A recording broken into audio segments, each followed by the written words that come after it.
The three modes, airway pressure is constantly monitored by checking PIP, plateau pressure and PEEP.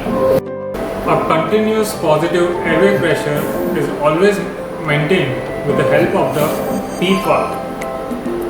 In order to change the PEEP settings, the PEEP valve has to be manually adjusted.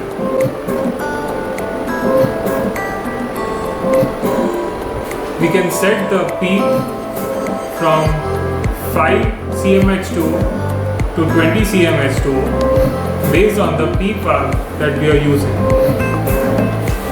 The set PEEP is then monitored and can be seen on the display screen.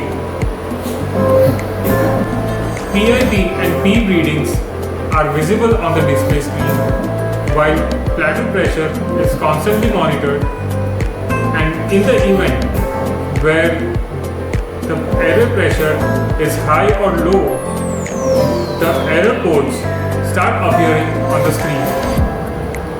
Here is the list of error codes which are just visible below the display screen.